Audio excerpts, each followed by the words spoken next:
ఇశ్రాయేలు ప్రజలను పరిపాలన చేసే రాజుల్లో one of the most wicked kings was king Ahab. ఆహాబు అనే వ్యక్తి భయంకరమైన రాజు. అతడే భయంకరుడు అంటే అతను దొరికినవి కూడా అలాంటిదే. యెజెబెలు ఆహాబు భారీగా తీసుకురాబడిన తర్వాత ఆహాబు హృదయాన్ని మార్చేసింది, అతన్ని దేవునికి దూరం చేసేసింది, బయలు ప్రవక్తల వైపు తన దృష్టిని మళ్లించేసింది, దేవుని ప్రవక్తలందరినీ కూడా చంపించేస్తూ ఉంది. బయలు ప్రవక్తల్ని దేవుని ప్రజల ధనంతో పోషించడం అనేది లేఖనాల్లో మనం చూసిన అనుభవం. ప్రియులారా, ఆహాబు యెజెబెల్ వారు పరిపాలన చేసిన కాలం అంతా కూడా చెడుతనం విపరీతంగా అభివృద్ధి చెందిపోయింది. చెడుతనం విపరీతంగా తాండవం ఆడిన రోజులవి. ఏది మంచో ఏది చెడో తెలియని రోజుల్లో ఆ పరిస్థితుల్లో భయంకరంగా ప్రజలు చెలరేగిపోతున్నారు చెడుతనాన్ని బట్టి. ఎందుకోసం అంటే యెజెబెల్ యొక్క దౌర్భాగ్యం అలాంటిది, ఆహాబు యొక్క దుష్టత్వం అలాంటిది. వారిద్దరూ కూడా దేవుని రాజ్యాన్ని పరిపాలన చేసిన వారుగా ఉన్నప్పటికీ కూడా వారు బయలును ఆరాధన చేస్తూ బయలు ప్రవక్తలను పోషిస్తూ ఇష్టానుసారంగా జీవిస్తున్నారు. మాకు ఎదురు లేదు తిరుగులేదు అన్నట్టుగా వారి జీవిత విధానాలు ఉన్నాయి. కొన్నిసార్లు మనిషిలో ఉన్న గర్వం అట్లనే మనిషిని నడిపిస్తుంది. నన్ను ఎవరు అడిగేది, నన్ను ఎవరు ప్రశ్నించేది, నేను ఇలాగే ఉంటాను. భార్య ఏదన్నా చెబితే ఏమండి అలా కాదండి ఇలా ఉండండి అంటే అసలు నువ్వెవరూ నాతో మాట్లాడడానికి, ఎక్కడుండో వచ్చి ఇప్పుడు ఏంటి నా మీద పెత్తనం, నువ్వు నోరు మూసే లేకపోతే మీ అమ్మగారింటికి పంపించేస్తానని భార్యను బెదిరిస్తాడు. తల్లిగారింటికి వెళ్ళలేక ఇటు భర్త దగ్గర ఉండలేక ఎంతోమంది భార్యలు ఇబ్బంది పడుతూ కుమిలిపోతూ జీవిస్తూ ఉన్నారు. ఎందుకంటే కొంతమంది మగవాళ్ళు లేదా కుటుంబంలో ఉన్న యజమానులు ఆ భయంకరమైన అనుభవాన్ని కలిగి ఉంటారు. ఎవరి మాట వినని ఆ విపరీత ధోరణి చాలామందిలో ఉంటుంది. అట్ ది సేమ్ టైం కొన్ని కుటుంబాల్లో భార్యలు కూడా అలాగే ఉన్నారు. భర్తను తమ చెప్పు చేతుల్లో పెట్టుకోవాలని ఆశించి ప్రతి చిన్న విషయానికి కూడా ఆ ఇష్టానుసారంగా మాట్లాడుతూ గర్వాన్ని అహంభావాన్ని కలిగి ఉన్నవారు. కొన్ని సందర్భాల్లో మరి ఏం చూసుకున్నంత గర్వమో కొంతమందిని చూస్తే చాలా జాలేస్తూ ఉంటుంది. ఏమీ లేకపోయినా గర్వపడే వాళ్ళు కొంతమంది ఉంటారు. యెజెబెలు ఆహాబు జీవితాలు అలాగే ఉన్నాయి. యెజెబెలు ప్రియులారా ఫోనీషియన్స్ అనబడే జాతికి చెందిన ఆమె. అంటే ఇశ్రాయేల్ దేశాన్ని ప్రక్కనున్న దేశం నుండి యెజెబెల్ వచ్చింది.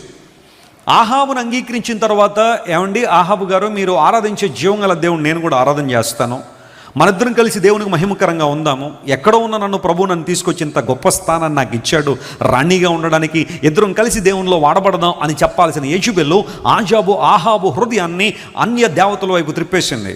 అంత మాత్రం కాకుండా వారిద్దరూ కలిసి దేవుని ప్రవక్తలను హింసిస్తూ అబద్ధ ప్రవక్తలు పోషించేవారుగా ఉన్న ఆ కాలంలో దైవజనుడైన ఏలియాను ప్రభు ఎన్నుకున్నాడు. ఎలైషా యొక్క బర్త్ ఎలా జరిగిందో మనకు తెలియదు, అతని చైల్డ్హుడ్ ఎలా ఉంటుందో మనకు తెలియదు. కానీ ఆల్ ఆఫ్ ఏ సడన్గా దేవుని చేత పంపబడిన దైవజనుడిగా ఏలియా వచ్చాడు. ఆహాబు ముందు సవాలు చేశాడు. యెజెబెలును ప్రియుల ఆహాబును సవాలు చేసి నేను ప్రార్థన చేస్తున్నా, దేవుని నామం పేరట అద్భుతం జరిగేంత వరకు కూడా ఈ భూమి మీద లేదా ఈ రాజ్యంలో 3.5 సంవత్సరాల వర్షమైన మంచైనా కురవదు. ఎందుకంటే బయలు ప్రవక్తలు బయలును ఆరాధన చేసే వాళ్ళందరూ కూడా వర్షాలు కురిసేది బయలు వలనే, పంటలు పండేది బయలు వలనే. బయలును వారు గాడెస్ ఆఫ్ ఫర్టిలిటీ అని పిలిచేవారు. పంటలు పండాలంటే బయలు అనుమతి ఉండాలి, వర్షాలు పడాలంటే బయలు కనికరించాలి, ఆ బయలు దేవత ఒప్పుకుంటేనే వర్షాలు పడతాయి పంటలు పండుతాయని వాళ్ళు నమ్ముతుండేవారు. కాబట్టే ఏలియా కొంచెం కఠినమైన ప్రార్థన చేశాడు. ప్రభువా ఈ ప్రజల కన్నులు తెరవబడాలంటే వర్షం కురిపించేది బయలు కాదు అని, పంటలు పండడానికి సహకరించేది బయలు కాదు అని ప్రజలకు అర్థం అవ్వాలంటే నువ్వు వర్షం కురిపించద్దు నాయన అని ప్రార్థన చేశాడు 3.5 సంవత్సరాలు. గింజుకున్న ఉండొచ్చు వాళ్ళందరూ కూడా, బయలు ప్రవక్తలందరూ కూడా బయలా ఎక్కడికి వెళ్ళిపోయావు, ఏమన్నా వెకేషన్కి వెళ్ళావా, ఏంటి మమ్మల్ని పట్టించుకోవట్లేదు, వర్షాలు లేవు, మంచు లేదు, పంటలు లేవు, ఎటుపోయావు అని చెప్పి వాళ్ళందరూ ఆశ్చర్యపడేంతగా ఏలియా దేవునిలో ప్రార్థన చేశాడు. కానీ ఆ తర్వాత 3.5 సంవత్సరాల తర్వాత మరలా ఏలియా ప్రార్థన చేసినప్పుడు దేవుడు వర్షం ఇచ్చాడు. ఈ విషయాలని మనకు తెలిసినాయి. అయితే ఒక సందర్భం రోజున ఏలియా బయట ప్రవక్తలందరినీ కూడా మౌంట్ కార్మెల్కి పిలిచాడు, కర్మెలు పర్వతానికి పిలిచాడు. నేను ఇశ్రాయేల్ దేశం వెళ్ళిన ప్రతిసారి కర్మెలు పర్వతానికి వెళ్తాను. అక్కడికి వెళ్ళి ఆ పర్వతం మీద కాసేపు ప్రార్థన చేసుకుని అక్కడ ఉన్న సంఘటనలన్నీ చూడాలని, ఎవరైనా టీం వస్తే వాళ్ళు కూడా ఎక్స్ప్లెయిన్ చేయడానికి మౌంట్ కార్మెల్కి వెళ్తూ ఉంటాను. ఆ మౌంట్ కార్మెల్ మీద దైవజనుడు ఏలియా ఒక వీరోచితమైన ప్రార్థన చేశాడు.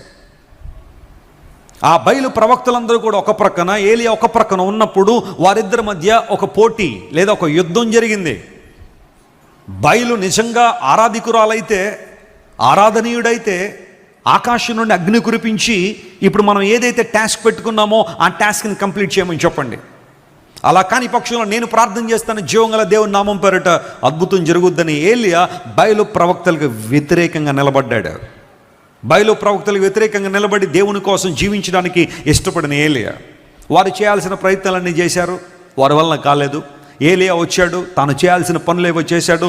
ఆ తర్వాత ఆ బలిపీఠం దగ్గరికి వచ్చి ఆకాశం వైపు చేతులెత్తి ప్రార్థన చేయడం ప్రారంభించారు.